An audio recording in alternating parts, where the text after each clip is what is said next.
สมยำแรงทุกคนตำมะม่วงใส่หอมแดงกินคู่กับหอมต้นหอมทุกคนว้าวตำมะม่วงน้ำดอกไม้จ้าทุกคนจ้ามาเด้อพออยากกินอาหารเรียกน้ำย่อยทุกคนของสมของเปรี้ยวพี่น้องจ้ามื่อนี้เป็นสีบดสวงทุกคนก็เลยจัดมาเลยตำมะม่วงแซ่บๆทุกคนมากินกับมากินน้ำกันทุกคนกินคนเดียวเลยจ้าทุกคนมื่อนี้มาสบายดีทุกคนสบายดีย้ำแรงทุกคนจ้ามากินสมย้ำแรงทุกคนตำมะม่วงย้ำแรงทุกคนอาหารเรียกน้ำย่อย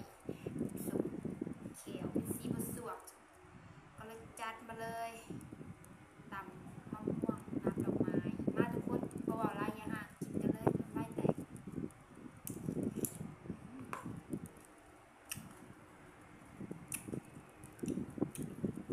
ผักกาดเท่ากับต้นหอม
นจิตโตกอีกแล้วทุกคนเอ้ยสบายย่างมาแต่หมกเห็นงานคืมอีกแล้วคนน่ะสิโตกอีกแล้วสงสัยสิมาโตกพร้อมขวบพุ่นแหละเพราะว่าวันกระตกประมาณเดือน5 โมง4-5 โมงเดี๋ยวมันตก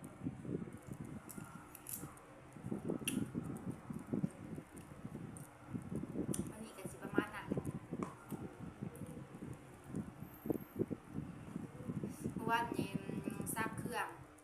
ตากเครื่องไว้อยู่เทิงดาดฟ้าทุกคนเอ้ยมองบ่มีหน้าต่างบัดนี้ฝนตกมาแล่นตาตีตาลา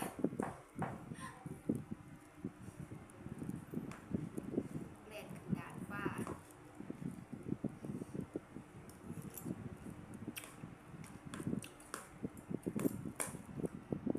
แห้งคักแห้งแน่สบายจะลืมถ่ายคลิปไหมพี่น้องเบิ่งเวลาโทรศัพท์ขึ้นไปเริ่มได้ถ่ายให้เบิ่ง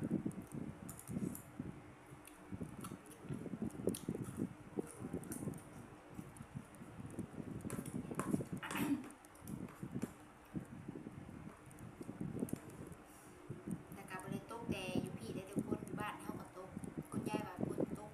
แห้งอยู่บ้านก็ตกคือกันตกแน่เนาะทุกคนอยากให้ไปตกอยู่บ้านเขาจะตายอยู่นี่นั่นขายของแข่งคนไปแข่งคนมาบ่อยากให้ตกคนใดหรอกจังว่าสิขายเอง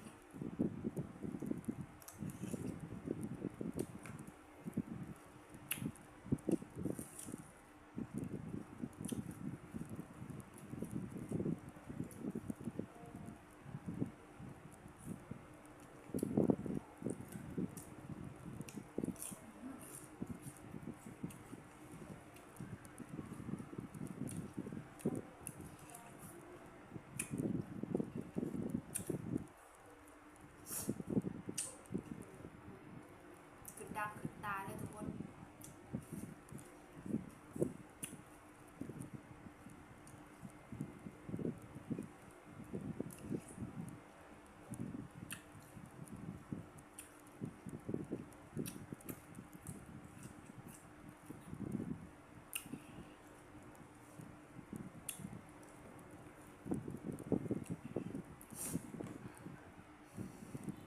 บ่ได้เผ็ดน้ำยังได้ทุกคนบ่ได้เผ็ดน้ำยังได้ทุกคนเลยบ่ได้เผ็ดน้ำมะพริกเผ็ดน้ำต้นหอม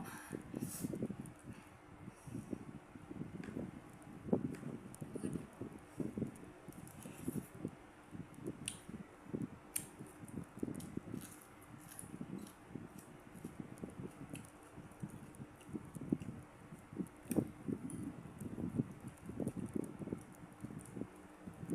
กับสุดท้ายทุกคน